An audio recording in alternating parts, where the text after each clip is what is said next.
Un saludo, distinguidas facilitadoras, bienvenidos a este episodio donde vamos a conversar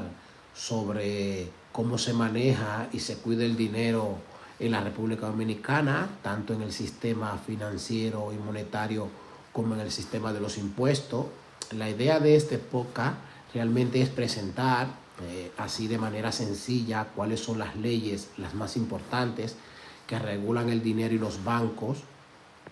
cómo funciona el sistema financiero, cuáles son sus puntos fuertes, sus puntos débiles y plantear también algunas ideas para mejorar la recaudación de los impuestos y así disminuir la evasión fiscal en nuestro sistema. En cuanto a las principales leyes en materia monetaria y financiera, para empezar, en nuestro país, en la República Dominicana, la ley más importante sobre temas de dineros y bancos es la Ley Monetaria y Financiera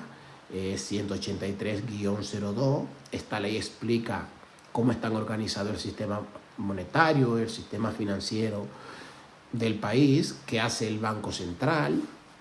qué decisiones toma la Junta Monetaria, qué funciones tiene la Superintendencia de Banco y cuáles son las reglas básicas que deben seguir los bancos y las otras entidades que trabajan con el público. La ley 183-02 realmente lo que busca sobre todo es mantener los precios de una manera estable, cuidar los ahorros de la gente, asegurar que el sistema de pago funcione bien y reforzar la vigilancia sobre todo de las entidades financieras. Con esta ley se fijan exigencias mínimas de capital, de liquidez y provisiones para que los bancos sean sólidos y puedan devolver el dinero a sus clientes sin que haya ningún tipo de problema. Además, también existen reglas complementarias emitidas por la Superintendencia de Banco y normas que son inspiradas en los acuerdos de Basilea que permiten que se pueda supervisar las entidades de acuerdo con el nivel de riesgo que cada una representa. También se ha creado un procedimiento especial para manejar situaciones de crisis y proteger que los depositantes tengan por lo menos esa base en caso de, lo que ayuda a mantener la confianza de los clientes en el sistema financiero de nuestro país. En cuanto a la descripción del sistema financiero y monetario, el sistema financiero y monetario dominicano se apoya básicamente en tres instituciones principales, como hemos dicho, como es la Junta Monetaria, el Banco Central y la Superintendencia de Banco. La Junta Monetaria es quien toma las decisiones más importantes sobre la política monetaria y financiera. En cuanto al Banco Central, es quien pone en práctica esas decisiones y se encarga de cuidar la estabilidad de la moneda. Y la Superintendencia de Banco, que es quien vigila que los bancos cumplan todas esas normas. Dentro del sistema financiero, los actores más conocidos son los bancos múltiples, las asociaciones de ahorros y préstamos, los bancos de ahorros y créditos y las corporaciones de créditos y otras entidades más pequeñas o especializadas. Estas entidades reciben depósito del público, otorgan préstamos familiares y empresas, incluso al propio Estado, moviendo los movimientos del ahorro hacia la inversión y el consumo bajo el marco de la ley 183-02 y otras regulaciones vigentes en nuestro país. El Banco Central realmente es quien define y ejecuta la política monetaria, maneja las tasas de referencia, todas esas tasas de referencia las maneja el Banco Central,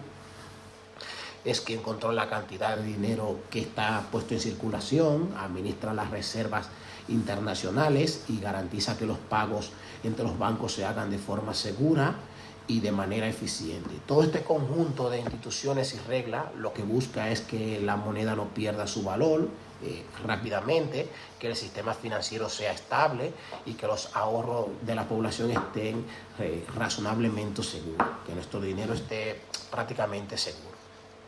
En cuanto a las principales leyes en materia tributaria y las normas más comunes, en el campo de los impuestos, la norma clave es el Código Tributario de la República Dominicana, nuestro país, que es aprobado por la ley 11-92. Este código reúne las reglas generales de los procedimientos, los tipos de infracciones y las sanciones, y organiza cómo se administran los impuestos internos de nuestro país. Dentro de este código se regulan impuestos muy importantes, como el impuesto sobre la renta, el impuesto de la transferencia de bienes industriales y servicios, conocido también como el ITEVIS, y el impuesto selectivo al consumo, además de otros tributos más específicos. El impuesto sobre la renta es que grava los ingresos de las personas físicas, las empresas y las sucesiones, tomando como renta cualquier ingreso que signifique ganancia o aumento de patrimonio que no esté debidamente justificado. El ISTEVI funciona de manera parecida a un IVA. Los países aquí fuera de nuestro país, que se aplica a la venta de bienes industriales y a la prestación de servicios, y se cobra en cada etapa, aunque al final quien lo asume prácticamente somos nosotros, los consumidores, o sea, los consumidores final del producto, que prácticamente somos nosotros. El Código Tributario también explica quién está obligado a pagar los impuestos, diferenciando entre contribuyentes y responsables. Incorpora también la figura de los agentes de retención y percepción, que son quienes realmente retienen el impuesto al momento de pagar ciertas operaciones. Además, establece las formas en que se pueden extinguir las deudas tributarias, como el pago, la compensación, la confusión o la prescripción, y prevé sanciones en caso de que haya algún atraso o alguna evasión o algún incumplimiento de deberes formales, tales como algún recargo o alguna multa. Pero gracias a este marco, el sistema tributario de nuestro país, bueno, el sistema tributario dominicano, dispone de reglas que son claras para calcular, para cobrar y exigir el pago de los impuestos. En cuanto a las fortalezas del sistema monetario y financiero y recaudatorio, una de las grandes fortalezas, podemos decir, del sistema monetario y financiero dominicano es contar con una ley relativamente moderna y bien estructurada, como es la ley 183-02, que define con claridad quién hace qué y cuáles son los objetivos de la política monetaria y de la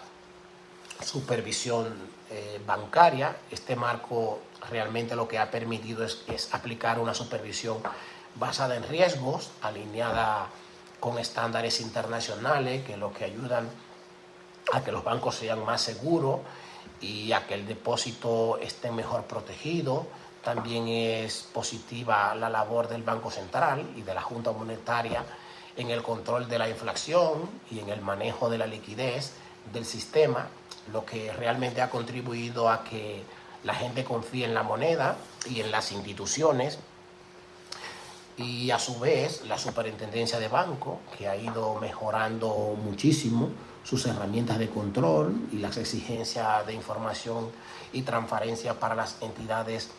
que esta misma supervisa. En cuanto a materia de impuestos, el Código Tributario ofrece una estructura prácticamente ordenada, con definiciones claras de quiénes son los obligados que pueden hacer la administración tributaria y qué tipo de infracciones son las que existen. La existencia de agentes de retención, reglas de prescripción y procedimiento detallado de determinación y cobro a la administración, instrumento para hacer efectivo el pago de los tributos. En cuanto al ámbito en lo que estas legislaciones son afines y principales debilidades, en cuanto a las leyes monetarias y financieras y tributarias, tienen un propósito prácticamente en común, que es apoyar la estabilidad económica y el desarrollo del país.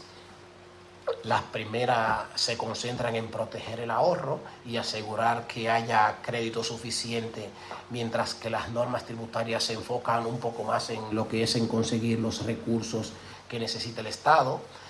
para ofrecer servicios y políticas públicas. Tanto en el sistema financiero como en el tributario se basan en la supervisión, la fiscalización, las sanciones y la necesidad de contar con información que sea confiable y unos registros prácticamente es adecuado. En ambos casos se valora la transparencia,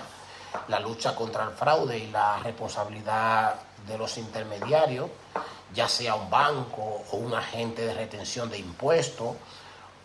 No obstante, hay debilidades, evidentemente, en el sector financiero todavía hay desafíos para supervisar bien todas esas entidades, especialmente algunas no bancarias, y para manejar riesgos más complejos, incluyendo la prevención de lavado de activos, que mayormente es un problema que hay que estar vigilante en ese hecho. En cuanto en el ámbito tributario sigue siendo altos los niveles de evasión, informalidad y defraudación que siempre existe, y muchos contribuyentes perciben también el sistema como complicado y difícil de cumplir, sobre todo los negocios pequeños, que son los que realmente se les dificulta un poco más. En cuanto a las nuevas transacciones financieras internacionales que son aplicables en el país, podemos decir que en relación con las nuevas operaciones financieras internacionales que podrían impulsar el país, se pueden mencionar varias tendencias, y una de ellas es la expansión de los pagos digitales y las billeteras electrónicas para operaciones entre países, lo que ayuda a abaratar las remesas y así facilitar las compras y ventas de los usuarios por internet. También sería posible que podamos promover la emisión de bonos verdes o sostenibles en los mercados internacionales, que son destinados a financiar obras de infraestructuras, proyectos de energía limpia y medio frente al problema que nos caracteriza a todos, que es el cambio climático. Otras posibilidades es que se pueda ampliar el uso de instrumentos derivados y coberturas que cambiaría para que las empresas y los importadores puedan protegerse mejor, o sea, frente a cambios bruscos en el tipo de cambio de las monedas, que eso golpea muchísimo nuestros países. Si estas herramientas realmente se usan con una regulación adecuada, pueden mejorar evidentemente el acceso al financiamiento, aumentar la integración financiera con otros países y apoyar el crecimiento de la economía de nuestro país, de República Dominicana. En cuanto a las propuestas de nuevas reformas fiscales respecto a lo posible, reformas fiscales, una idea importante es simplificar el sistema, reduciendo extensiones y privilegios que no estén bien justificados, para ampliar la base del contribuyente, que es la persona que realmente lo necesita más. Al disminuir el número de exenciones del Estado, puede aumentar sus ingresos sin necesidad de subir demasiado las tasas de los impuestos principales. Y otras propuestas es que se pueda reforzar la facturación electrónica obligatoria y el intercambio de información entre la administración tributaria, las entidades financieras y otras instituciones. De esta manera se podría detectar más fácilmente las diferencias entre lo que una persona o empresa declara y los movimientos reales que tiene, reduciendo así que haya algún tipo de evasión y haciendo más eficiente lo que son las auditorías. También se puede considerar algunos ajustes graduales en las tarifas y en las escalas de los impuestos sobre la renta y del ITEVIS. Esto realmente con la intención de que el sistema sea más progresivo, es decir, que quienes más ganan proporcionalmente sean las personas que paguen más, pero sin desanimar a la inversión y no dañar la competitividad, evidentemente. En cuanto a las opiniones sobre cómo evitar la evasión y el fraude fiscal, bueno, para disminuir la evasión y la defraudación y el fraude fiscal es necesario que podamos actuar, o que puedan actuar en varios frentes al mismo tiempo. En el aspecto, por ejemplo, tecnológico, extender la facturación electrónica facilita las declaraciones y pagos en líneas y autoriza el cruce de datos que hace mucho más difícil esconder alguna venta o algún ingreso, porque prácticamente quedaría todo registrado. En cuanto desde el punto de vista legal, las normas deben prever sanciones, pero sanciones que realmente sean firmes y que se apliquen y proporcionales, sean sanciones firmes y proporcionales, de forma que no valga la pena arriesgarse a evadir impuestos, sino porque no valga la pena. Si amerita alguna sanción y la sanción es bien castigada, no vamos a tener, la gente se lo pensará bastante en caso de que quiera hacer algún tipo de evasión. Y estas sanciones pueden incluir lo que son multas importantes, recargos por pagos tardíos, algunos que otros cierres temporales, y en cuanto sea necesario, responsabilidad penal también para los casos de fraude más graves.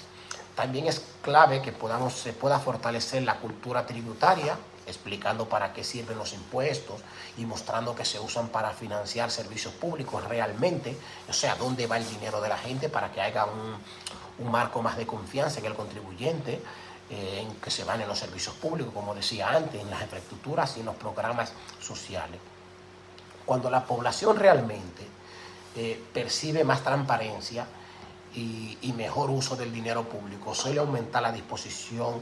general a pagar en los impuestos que le corresponden. ¿Por qué? Porque las personas pueden ver realmente dónde va su dinero, el dinero que se les retiene, dónde va y para qué se está usando. En cuanto a las opiniones sobre cómo fortalecer el control y la supervisión monetaria y financiera, bueno, en el ámbito monetario y financiero, mejorar el control pasa por profundizar la supervisión basada en riesgos, prestando prácticamente más atención a la calidad del gobierno corporativo, los internos controles y la política para combatir el lavado de dinero, que sigue siendo prácticamente un problema. La cooperación entre el Banco Central y la Superintendencia de Banco y otras autoridades como la Unidad de Análisis Financiero, eso realmente resulta esencial para que se pueda identificar esas operaciones que son sospechosas y esas posibles amenazas a la estabilidad del sistema